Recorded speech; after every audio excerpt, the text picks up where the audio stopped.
Salut à toutes et à tous, nous sommes le mercredi 18 mars 2026 et c'est le 9e épisode de Tout sur ma mère. Alors déjà, nos excuses pour la semaine dernière où il n'y avait pas eu de vidéo parce que tout simplement on n'avait pas vu de film, on n'avait pas vu de film, des fois ça arrive, hein, le hasard fait que on n'a pas eu de projection de presse ou on ne s'est pas inscrit aux bonnes projections de presse et ce qui fait qu'il y a une journée où on va rien avoir vu. Donc voilà, entre-temps j'ai quand même pu me rendre à la Cinémathèque pour le festival de la Cinémathèque à 2 reprises. Moi je me suis plutôt intéressé à la rétrospective des Bravinger. J'ai sorti une vidéo sur Instagram qui revient un petit peu sur la projection que j'ai faite. Je vais quand même revenir sur ça en 2 mots. C'était vraiment chouette parce que elle, des Bravinger, elle était là. Donc elle a pu nous parler. Et donc le premier film que j'ai vu c'est Tendre Passion. Et donc c'est cette projection-là à l'issue de laquelle elle est venue pour une conférence. Et c'était un film magnifique que moi je connaissais pas du tout. C'est un film de Brooks. Il y a donc Debra Winger, mais aussi Jack Nicholson.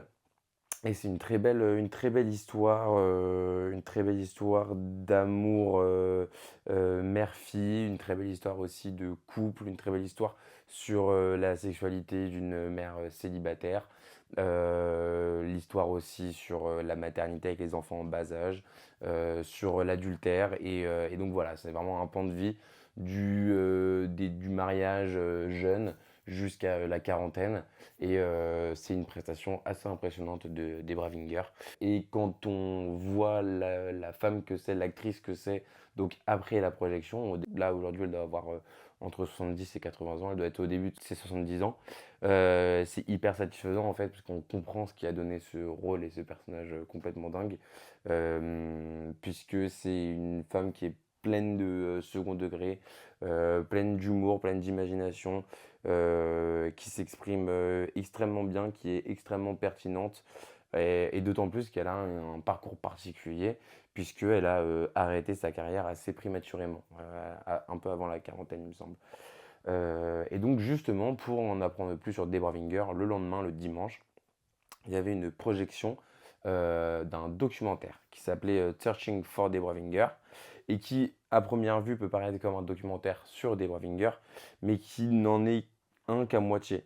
Parce que donc c'est un documentaire qui a été réalisé par l'actrice Rosanna Arquette et qui va plutôt s'intéresser à ce que c'est qu'être une femme et qu'être actrice en même temps. Comment gérer sa vie de femme et sa vie d'actrice.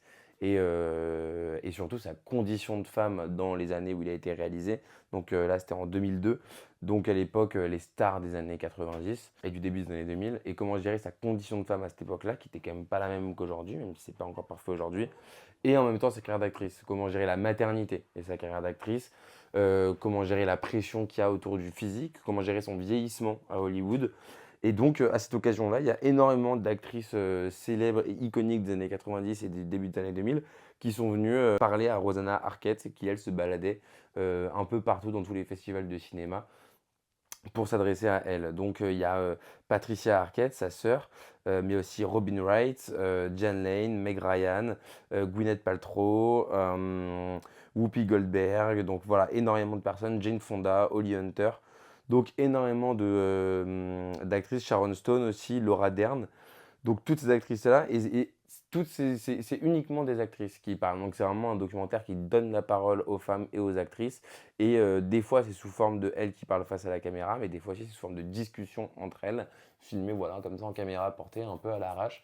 Et c'est extrêmement intéressant. Et en fait, le documentaire prend son sens parce que la réalisatrice, Rosanna Arquette, dit qu'elle a eu l'idée de ce documentaire d'abord en voyant un film où il était question de ça, d'abandonner potentiellement sa carrière pour une vie de famille, mais aussi en se posant la question pourquoi Debra Winger a arrêté sa carrière à 40 ans.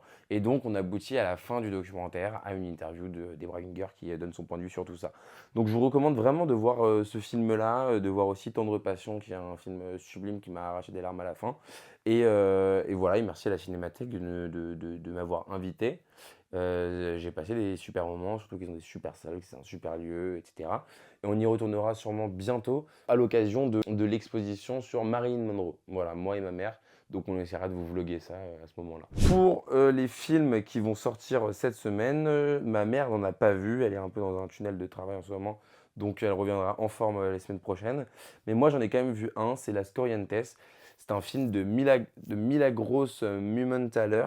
Pardon, c'est un peu compliqué à prononcer. Et ça raconte l'histoire de Lina, qui est une femme de 34 ans, qui est une grande styliste, mais qui un jour, après avoir reçu un prix, un trophée, va se jeter dans un fleuve. Sans raison, enfin sans raison apparente en tout cas, et puis ça survient vraiment au tout début du film. Donc nous, on est placé face à cette situation-là en tant que spectateur et on ne sait pas pourquoi. Et en fait, le film va raconter l'après, et va essayer de nous montrer, comment, pourquoi elle en est venue à faire ça et quel effet ça va avoir sur elle, le fait qu'elle ait fait ça. C'est un film que je trouve intéressant sur plusieurs aspects. Déjà, il y a un parti pris esthétique, il y a des partis pris esthétiques assez forts.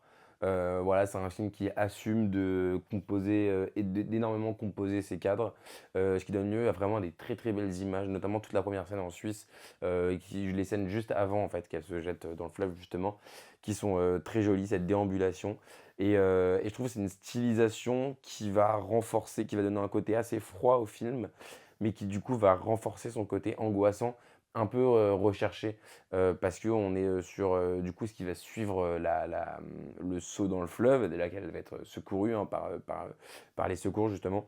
En fait, ça va donner lieu à une espèce de dépression ou d'énormes phases de remise en question où, on va comprendre, même si on la connaît pas avant et c'est ce que le film réussit bien d'ailleurs, c'est qu'on va comprendre qu'elle est plus la même en fait, que c'est devenu une personne assez froide, alors qu'elle a pas forcément de raison de l'être, hein. Ensuite, on va commencer à rentrer dans son intimité.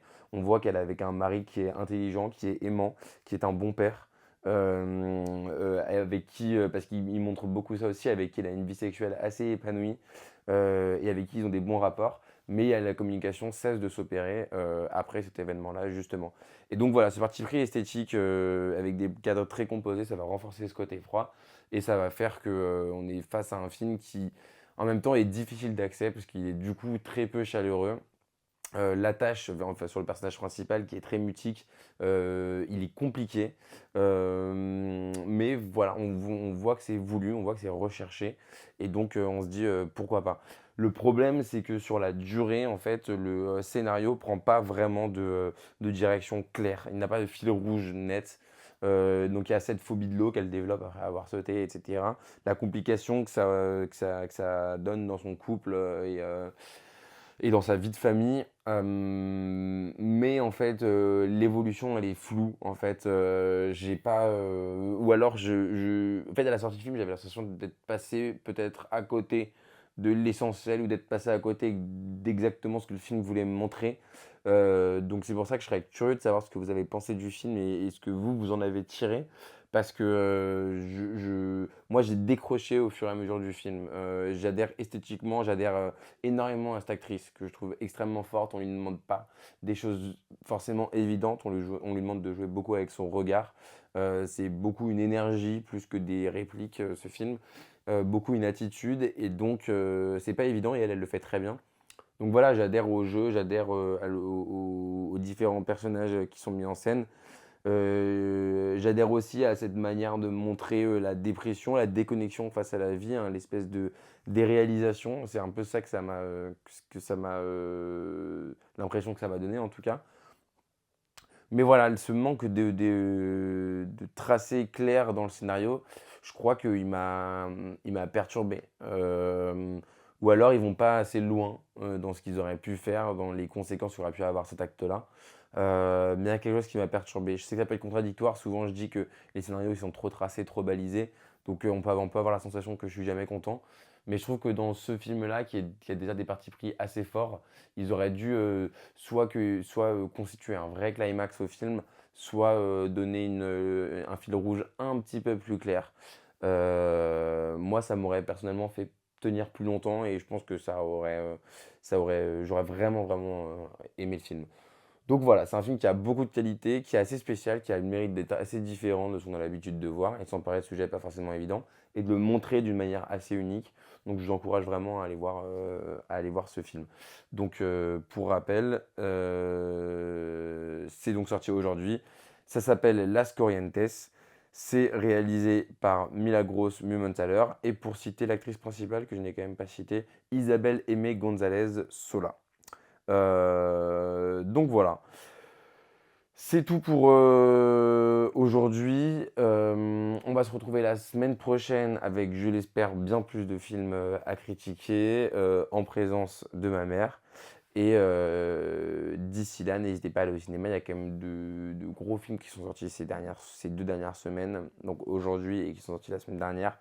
Que ce soit Le Testament d'Annie, que ce soit Pilion, ou voilà, des films, je pense, qui vont beaucoup marquer les spectateurs et l'année.